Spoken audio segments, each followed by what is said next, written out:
Welcome to Tori's Wolf Fantasies, your home for the most intense, heart-pounding werewolf tales. Imagine moving into a house to escape a broken heart, only to find that the pet you inherited is actually a king who wants to claim your soul. Before we dive into this dark, gothic mystery, I'd love to know, where are you watching from today? Drop your location in the comments, and if you love stories about possessive alphas and ancient secrets, hit that subscribe button and turn on the bell. You won't want to miss a single chapter of this.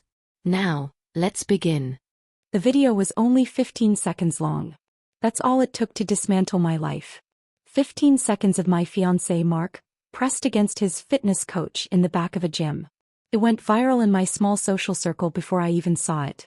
By the time I did, the pitying texts were already flooding in. I didn't cry. Not at first. I just felt hollow. Like a room I had spent years decorating had suddenly been gutted by fire. 2 weeks later, I was driving a U-Haul towards Salem, Massachusetts.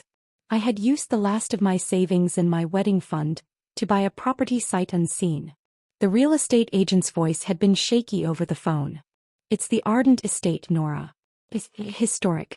But the will is specific. You can't get rid of the dog. If the dog leaves the grounds, the deed reverts to the state." I didn't care. I wanted a dog. I wanted something that wouldn't lie to me. When I pulled up to the iron gates, the mansion loomed out of the fog like a jagged tooth. It was beautiful in a way that hurt, black stone, ivy that looked like veins, and windows that felt like eyes. And then I saw him. He wasn't in a kennel. He was sitting on the front porch, a massive midnight black beast that looked more like a prehistoric wolf than any hound I'd ever seen. His fur was matted with dead leaves, but his posture was regal. My breath hitched when I saw the thick rusted iron chain bolted to a ring in the porch floor, disappearing into the heavy fur around his neck. It was barbaric. "Hey boy," I whispered, stepping out of the truck. The wolf didn't bark. He didn't wag his tail. He slowly stood up, his shoulders reaching the height of my chest. His eyes weren't yellow or brown. They were silver. Molten, intelligent, and hauntingly sad. As I walked closer, my heart hammered against my ribs. Not in fear, but in a strange electric rhythm I couldn't explain. He watched me with a gaze so heavy it felt like a hand on my shoulder. "I'm Nora," I said, my voice trembling as I reached out. "I'm the one who bought this place. I guess we're both stuck here, aren't we?" The wolf let out a low, vibrating hum. Not a growl, but a sound of recognition. He stepped toward me, the heavy chain clanking and sparking against the stone. He pressed his massive head into my palm. His fur was coarse and hot, smelling of pine needles, old rain, and something sharp like ozone before a storm. In that moment, the air around us shifted. The wind died. For the first time in weeks, the hollow ache in my chest stopped. I looked into those silver eyes and felt a shiver of pure, unadulterated tension. It felt like I wasn't looking at an animal. It felt like I was looking at a man who was screaming through a gag. "I won't leave you," I whispered, leaning my forehead against his. I didn't know then that I hadn't just bought a house. I had claimed a throne. And the king was hungry. Chapter 1. The first week in the Ardent estate was a blur of dust and silence.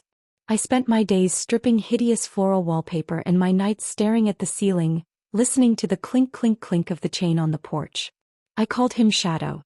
It was a generic name, I know, but he followed me through the windows. Everywhere I went in that house, if there was glass, he was there on the other side, pacing the length of his heavy tether. "You're too big for that chain," I muttered, leaning out the kitchen window to toss him a piece of steak. He didn't eat it. He just looked at the meat, then back at me, his silver eyes narrowed as if he were insulted. "Fine, be a snob," I sighed. That evening, a local contractor named Silas came by to give me a quote on the roof. He was a thick-necked guy with an alpha t-shirt and a permanent smirk. The second he stepped onto the porch, Shadow went rigid. A sound came out of that wolf. A low, guttural vibration that rattled the windows in their frames. It wasn't a warning. It was a promise of death. "Whoa." Silas backed up, his face turning pale. "That's the Ardent Hound? I thought the legends were just talk. You should put that thing down, Nora. It's dangerous." "He's on a chain, Silas. Just do your job," I said, though my skin was prickling. "Legends?"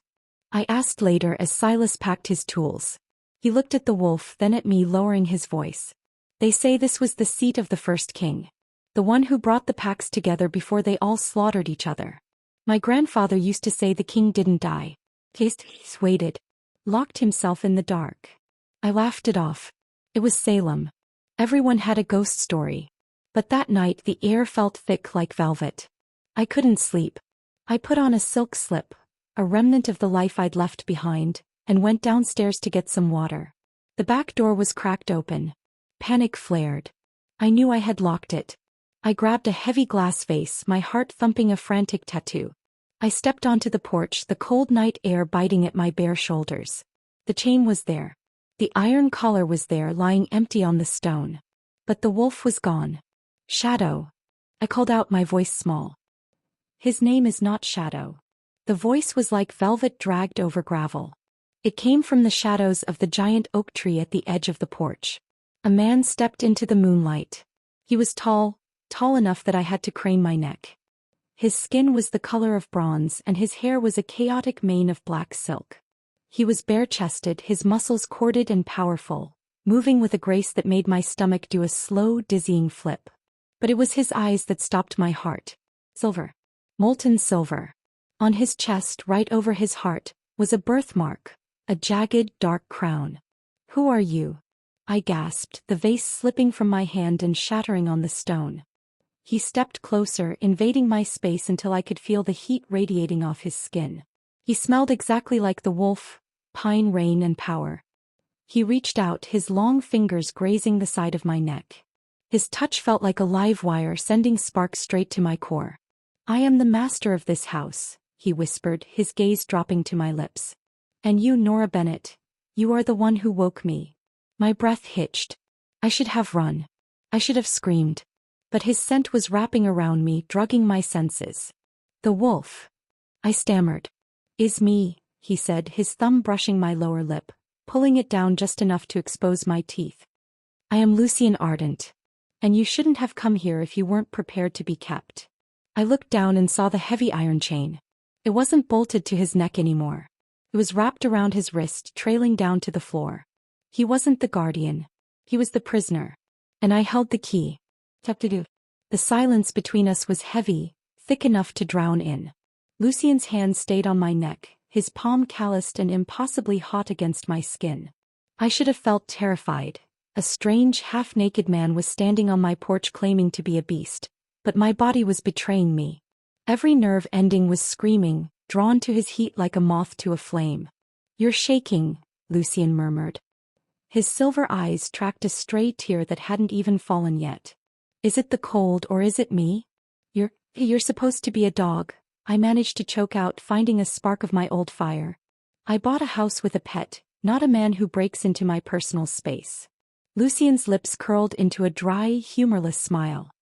He stepped even closer, his chest brushing against the thin silk of my slip. The contact sent a jolt through me that made my toes curl into the cold stone. "I have never been anyone's pet, Nora. I bound myself to this dirt to keep my secrets buried. But your blood, the way it sang when you touched my fur that first day, it broke the seal."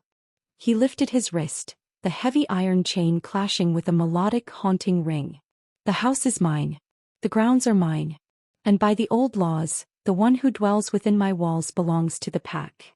"I don't belong to anyone," I snapped, finally finding the strength to push against his chest. It was like pushing against a marble statue. He didn't budge, but his skin sizzled against my fingertips. "I moved here to get away from men who think they own me. If you're a man, get off my porch. If you're a wolf, get back in the collar." Lucien's eyes flared, the silver turning almost white. He moved so fast I didn't see it. One moment I was backing away and the next his arms were braced on either side of my head against the doorframe, pinning me in place. He leaned down, his breath warm against my ear.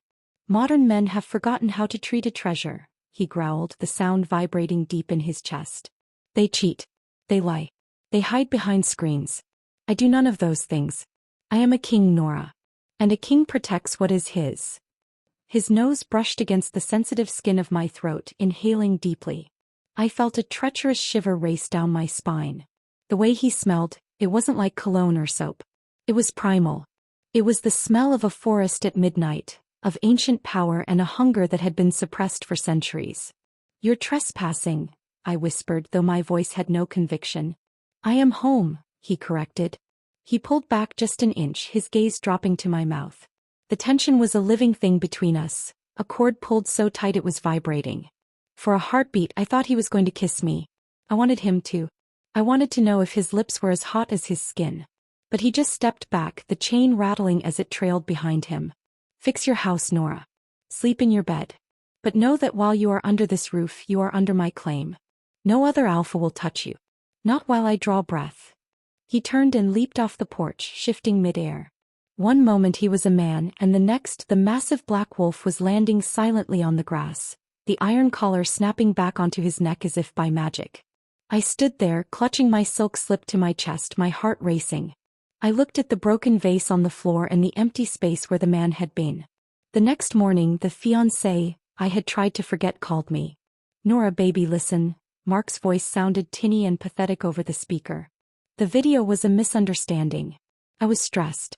Come back to the city. Let's talk about this. I looked out the window. Lucien, in his wolf form, was sitting under the oak tree, staring directly at the kitchen window. He looked bored, but the moment he heard Mark's voice through the open window, his ears flattened. It wasn't a misunderstanding, Mark, I said, my voice steadier than it had been in months. It was a choice. And I've made a new one. Don't call me again. I hung up, feeling a surge of triumph. But it was short-lived. An hour later, a sleek black SUV pulled into my driveway.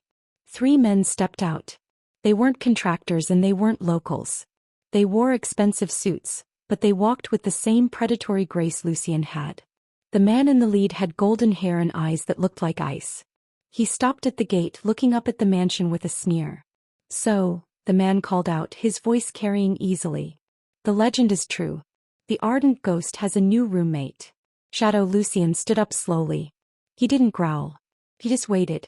The golden-haired man looked at me, standing on the porch. I'm Julian, Alpha of the North Shore Pack.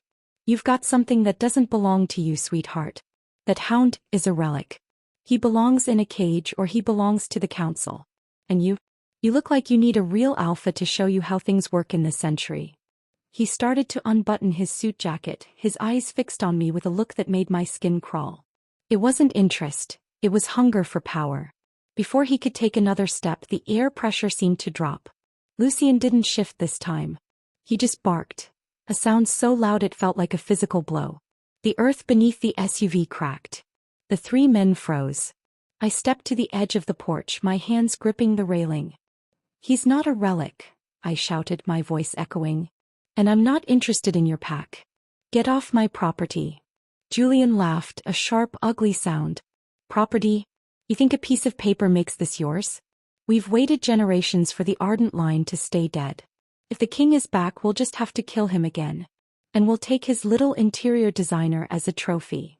As Julian shifted his weight to lung, a hand clamped onto my waist from behind. I gasped, spinning around. Lucien was there, in his human form again, wearing only a pair of dark trousers he must have found inside. He was shirtless, his silver eyes glowing with a terrifying light. He pulled me back against his chest, his arm locking around my middle, pulling me flush against his hard, warm body. You speak of trophies? Lucien's voice was a low thunder that seemed to come from the ground itself. He looked over my shoulder at the men by the gate. He didn't shout. He didn't have to. I am Lucien Ardent, he said, and the iron chain on his wrist began to glow with a faint blue light. I built the first throne on the skulls of traitors like you. If you want my crown, come and take it. But I promise you, by the time the sun sets, your pack will be looking for a new alpha. The possessive grip he had on me tightened. I could feel his heart beating against my back, slow, steady, and utterly fearless. One of his hands moved up, his fingers splaying across my stomach, his touch searing through my clothes. It was a declaration. To the men at the gate and to me. He wasn't just defending his house. He was defending his mate. Chapter 3. Julian and his men didn't stay. They retreated like curs, the tires of their SUV screaming as they tore out of the gravel driveway. But the air they left behind remained charged, heavy with the scent of ozone and the looming threat of war. I was still pinned against Lucien's chest. The heat of him was intoxicating, a furnace at my back that made the cool Salem breeze feel like a whisper. His hand was still splayed across my stomach, his fingers twitching slightly as if he were memorizing the shape of me. "You can let go now," I whispered, though my body wasn't making any move to pull away. "I could," Lucien breathed into my hair. "But your heart is still racing, Nora. It's a frantic little thing. Like a bird trapped in a cage." He turned me in his arms. The transition was seamless, his movements so fluid I barely realized I was now facing him. He looked down at me, his silver eyes searching mine. Up close, the crown-shaped birthmark on his chest seemed to pulse. It was a rugged, beautiful mark, surrounded by the faint scars of battles fought centuries ago. "Why didn't you let them in?" he asked, his voice dropping to a low, intimate rumble. "Julian is wealthy. He is modern. He could offer you the life your previous mate stole from you. Is that what you think I want?" I felt a flash of heat that had nothing to do with desire. Another man to decide my value? Julian looked at me like I was a piece of furniture he wanted to steal from your foyer. "I'm done being an accessory, Lucien." A flicker of something, admiration maybe, passed through his silver gaze. He reached out, his knuckles grazing my cheek. His touch was so light, so cautious, as if he were afraid his own strength might break me. "You are no accessory," he murmured. "You are the flame that thawed the ice." The tension between us snapped tight. I reached up, my hand hovering just over the crown on his chest. I could feel the thrum of his power beneath the skin, a rhythmic ancient vibration. When I finally pressed my palm against his heart, he let out a jagged breath. "Nora," he warned, his voice straining. "You said you're a king," I whispered, stepping into his space. "But you're still wearing the chain." I looked down at his wrist where the iron was wrapped. It wasn't a physical shackle anymore. It was a part of him, a manifestation of the vow he'd made to the estate. "The bond is a debt," Lucien said, his eyes darkening. "I failed my people once. I let my bloodline be snuffed out because I was distracted. I swore I would never leave these grounds until a heart as pure as the ones I lost claimed the deed." He leaned in, his face inches from mine. I could see the individual flecks of silver in his iris. "I didn't expect the heart to be yours. I didn't expect to want to stay, not because of a vow, but because of a woman." His hand moved to the back of my neck, his fingers tangling in my hair, pulling me upward. My breath hitched, my lips parting instinctively. He didn't kiss me, not yet. He just hovered there, the space between our mouths a vacuum of heat and unspoken promises. "Tell me to stop," he growled, the vibration of his voice vibrating against my lips. "Tell me you don't want this. Tell me you want a pet again, and I will shift and never speak to you as a man again." "I don't want a pet," I whispered, my eyes fluttering shut as I felt his lips brush against mine. A tease, a ghost of a touch that made my knees buckle. He caught me, his other arms snaking around my waist to haul me flush against him. This time there was no hesitation. He claimed my mouth with a hunger that felt like it had been building for 500 years. It wasn't a gentle kiss, it was a collision. He tasted of pine and darkness, his tongue sweeping against mine with a possessive rhythm that demanded everything I had. I gasped into his mouth, my hands clenching into his hair, pulling him closer. The world outside the porch, the packs, the threats, the viral videos of my ex, all of it vanished. There was only the sound of our ragged breathing and the clink of the chain as Lucien moved. He broke the kiss, his forehead resting against mine, both of us panting. His silver eyes were wild, his pupils blown wide. "That," he rasped, "is not how a pet kisses." "No," I agreed, my voice shaky. "It isn't." The moment was shattered by a low, mournful howl in the distance. Not one wolf, but dozens. The sound echoed through the Salem woods, a chilling chorus that signaled a gathering. Lucien went rigid, his head snapping toward the tree line. The softness was gone, replaced instantly by the cold, lethal mask of the Alpha King. "They are coming," he said, his voice flat. Julian was just the scout. The Council of Modern Alphas won't allow an ancient king to hold territory in the heart of their world. Not without a fight. "What do we do?" I asked, the fear finally beginning to seep back in. Lucien looked at the house, then back at me. He reached out and grabbed the iron chain trailing from his wrist, giving it a sharp tug. The blue light flared again, brighter this time, reflecting in the windows of the mansion. "I can't leave the grounds," he said. "But I can make this ground a graveyard for anyone who tries to take you." He looked at me with an intensity that burned. Go inside, Nora. Lock the doors. Don't come out until the screaming stops. Lucien, no. Go, he roared, his body beginning to ripple, his bones cracking and reshaping as the shift took him. I fled inside, my heart in my throat. I stood behind the heavy oak door, listening as the silence of the night was torn apart by the sound of bone hitting bone and the terrifying guttural roars of a king defending his throne. Chapter 4. The sounds coming from the other side of the door were unlike anything I had ever heard. It wasn't just a fight, it was a symphony of destruction. I pressed my back against the wood, sliding down until I hit the floor, my hands over my ears. I could hear the heavy thuds of massive bodies hitting the porch, the splintering of wood and the wet, tearing sounds of a struggle that defied nature. Then came the silence. A heavy, suffocating quiet that felt worse than the noise. Lucien. I whispered to the empty foyer. I waited, my breath hitched in my chest. Slowly I stood up and reached for the iron handle. My fingers trembled so hard I could barely grip it. When the door swung open, the scent of copper, thick and metallic, hit me like a physical blow. The porch was a wreck. The railing had been torn away, and the stone was stained with dark splashes that looked black under the moon. Lucien was there, but he wasn't the wolf. He was the man, hunched over, his hands gripping the stone steps. His back was a map of agony. Deep, jagged gashes ran from his shoulders to his waist, the silver-gray skin of a king struggling to knit back together. Lucien. I scrambled toward him, ignoring the blood on the floor. Don't look, he rasped, his voice sounding like it was being dragged through glass. He tried to stand, but his legs gave way. I caught him, his weight nearly crushing me as I guided him back against the house wall. They used silver, he hissed, his eyes flickering between silver and a pained, dull gray. The cowards. They couldn't face me with teeth and claw, so they brought blades dipped in the moon's poison. I have to get you inside. I have to clean this, I said, my voice rising in panic. I was an interior designer, not a surgeon, but I knew the look of an infected wound.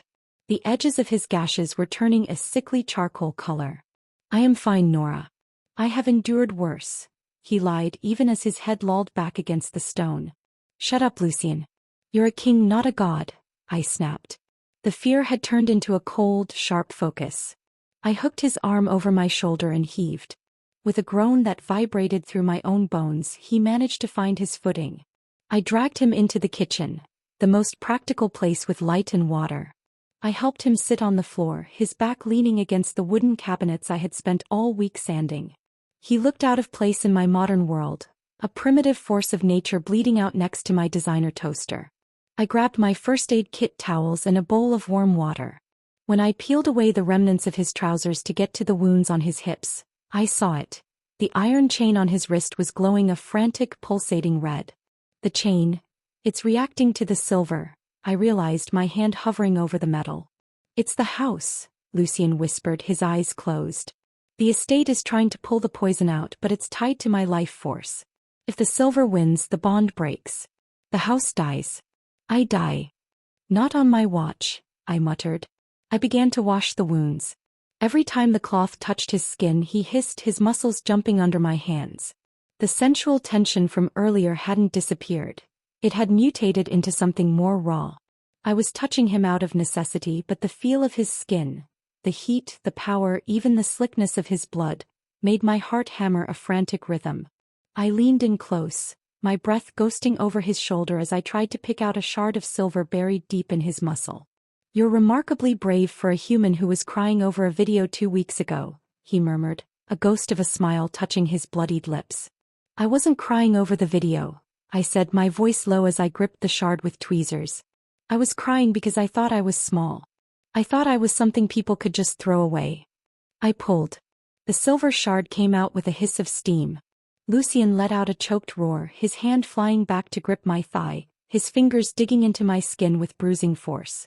The pain between us was electric. I didn't pull away.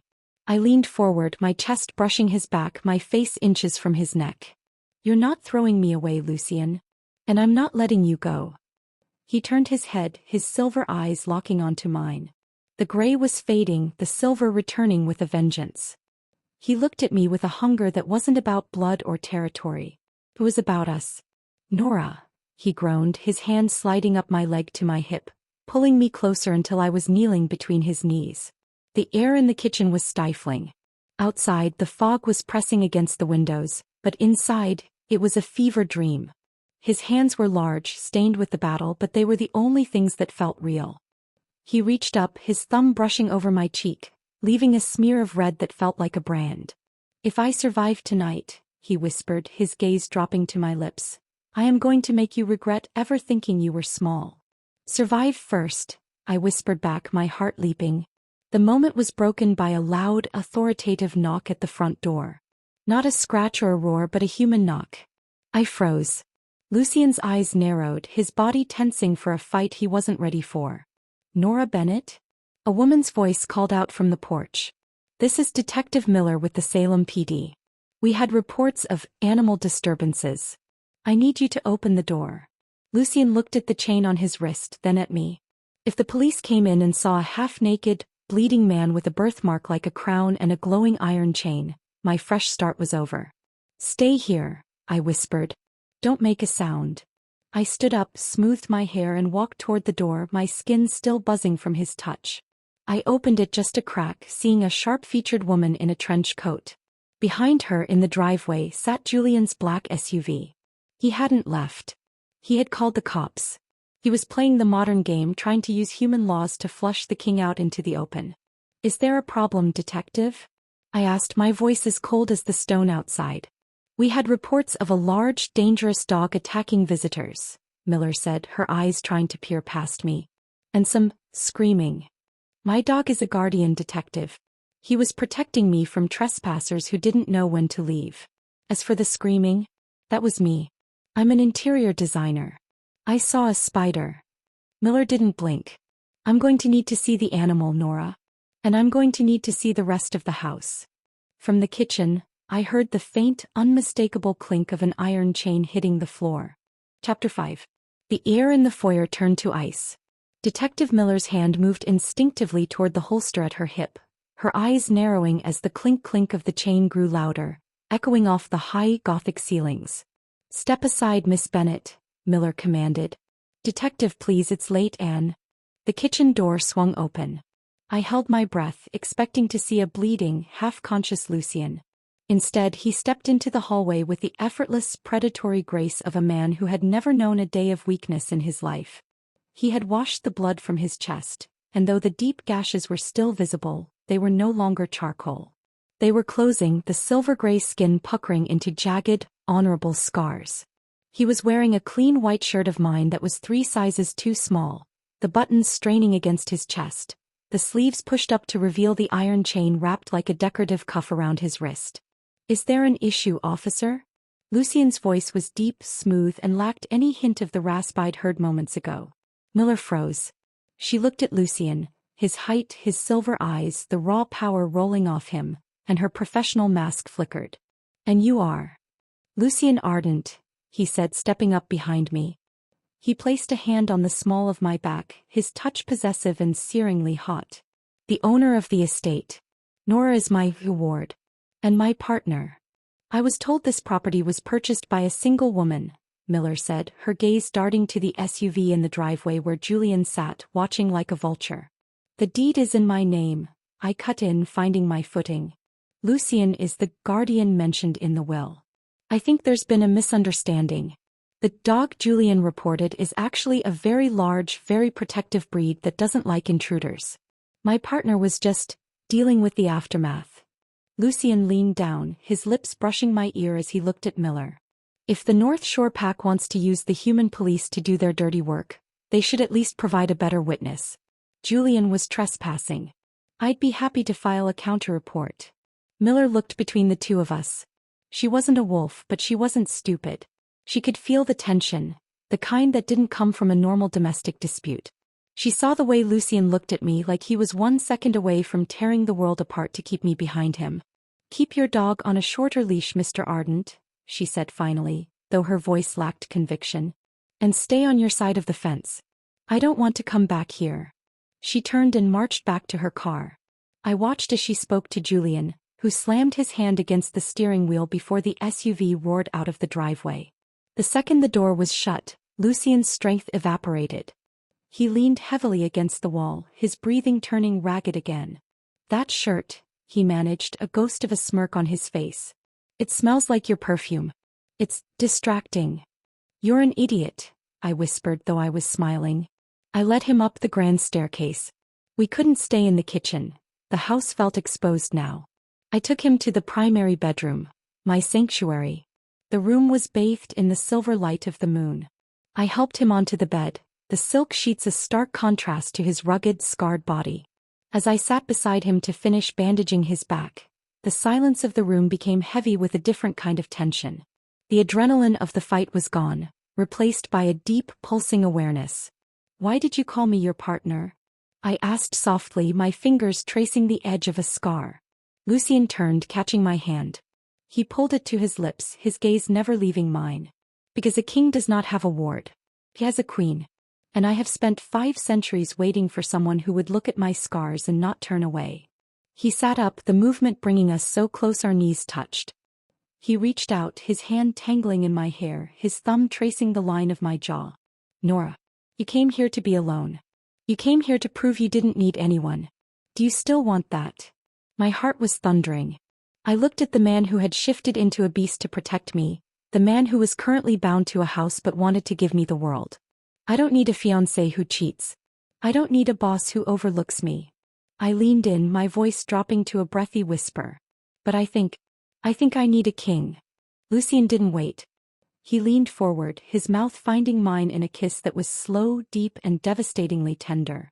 This wasn't the frantic claim of the porch. It was a promise. It was the feeling of a cold room finally finding a fire. I could feel his heart beating against mine, the rhythm steady and powerful. His hands moved to my waist, lifting me until I was straddling his lap. The iron chain on his wrist clinked softly against my back, a reminder of the bond that held him here, and the bond that was forming between us. You're not claimed because of a deed, Nora, he murmured against my throat, his voice a low, vibrating growl of affection. You're claimed because I won't let anyone else see the way you look in the moonlight. I arched my neck, my breath hitching as his lips found a sensitive spot below my ear. The world outside, the alphas, the council, the threats, felt like a dream.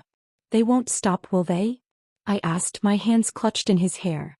No, Lucien said, pulling back to look me in the eye. His silver gaze was cold and lethal. They think I am a relic. They think because I am bound to this house I am a prisoner. They've forgotten that a king is most dangerous when he's defending his home. He stood up, carrying me in his arms as if I weighed nothing, and walked toward the large window overlooking the grounds. Far off in the woods, dozens of pairs of glowing eyes reflected the moon. The modern alphas were gathering for a final siege. Let them come, Lucien whispered into my hair, his grip tightening. They think they're coming for a pet. They're about to find out what happens when you try to take a king's heart. Chapter 6. The final siege didn't start with a roar. It started with the smell of smoke. I woke in the circle of Lucien's arms to the sound of crackling wood. The modern alphas weren't going to fight him fairly. They were going to burn the Ardent estate to the ground with us inside. Nora, get up. Lucien was already off the bed, his form silhouetted against the orange glow beginning to lick at the window frames. The house was screaming. Not literally, but I could feel it. The stone vibrating, the iron chain on Lucien's wrist glowing a violent, blinding blue. The bond was under attack. If the house burned, the ancient magic holding Lucien's life force would shatter. They're burning it, I gasped, throwing on a robe. Julian, that coward, he's burning it. He thinks he can smoke me out, Lucien growled. He looked at the iron chain, then at me. His silver eyes were swimming with a terrible decision. Nora, listen to me. There is a way to break the bond. A way to free me from the ground so I can end this. How? The blood of the one who holds the deed, he said, his voice pained. You have to willingly give your blood to the stone. But it means the house will no longer be yours. It will belong to the king. To the pack. I don't care about the house, Lucien. I care about you. I didn't hesitate. I grabbed a small decorative dagger from my vanity, a souvenir from my travels, and looked at him. Lucien's hand shook as he took it from me.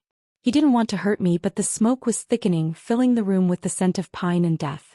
He made a small, quick nick on the palm of my hand. It stung, but I didn't flinch. I pressed my bleeding palm against the black stone of the fireplace mantel. The effect was instantaneous. A shock wave of cold energy blasted through the room, blowing out the windows and extinguishing the rising flames. The iron chain on Lucien's wrist didn't just glow. It disintegrated into a shower of silver sparks. He was free. Lucien let out a roar that wasn't a wolf's but something older. Something primal. He turned to me, his face a mask of lethal beauty. Stay in the center of the room. The house will protect you now. It knows its queen. He didn't shift. Not yet. He walked to the broken window and leaped out into the night. I ran to the ledge, watching as he hit the ground and finally shifted. He didn't turn into the shadow. I knew. He grew larger, his fur turning a shimmering silver black, his size dwarfing the wolves that emerged from the tree line. Julien and his pack, nearly 20 wolves, surrounded him. They thought they had the advantage. They thought they were the future. They were wrong. Lucien moved like a blur of shadow and teeth. He wasn't just fighting, he was executing. Every snap of his jaws was a declaration of law. One by one, the modern alphas fell, their courage evaporating the moment they realized the relic was a god of war. Julien, in his golden wolf form, tried to lunge for Lucien's throat. Lucien caught him mid-air, pinning him to the scorched earth. He didn't kill him. He shifted back to his human form, his hand wrapped around Julien's throat, his silver eyes burning with an ancient light. You wanted my crown? Lucien's voice carried to the rafters of the house. Look at your brothers. Look at the dirt.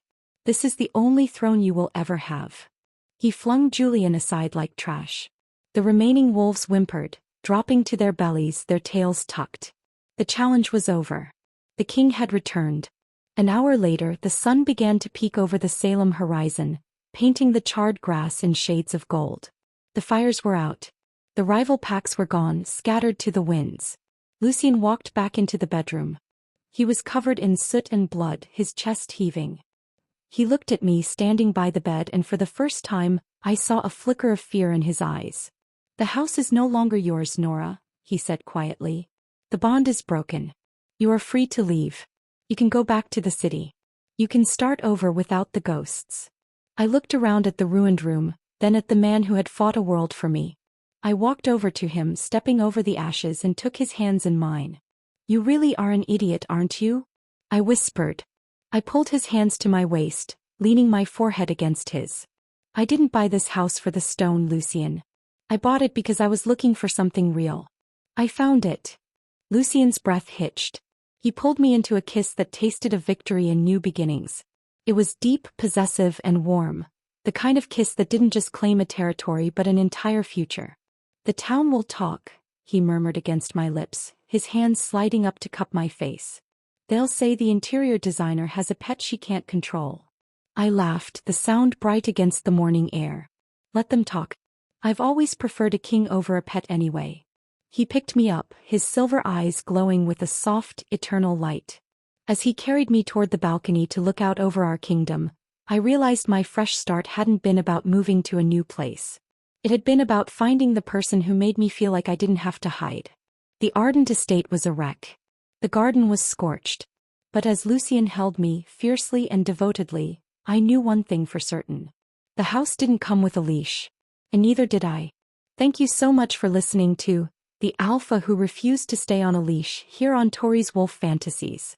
If you loved Nora and Lucien's journey from a broken heart to an ancient throne, don't forget to subscribe and let me know in the comments. What would you do if you found an alpha king in your backyard? I'll see you in the next story. Stay wild.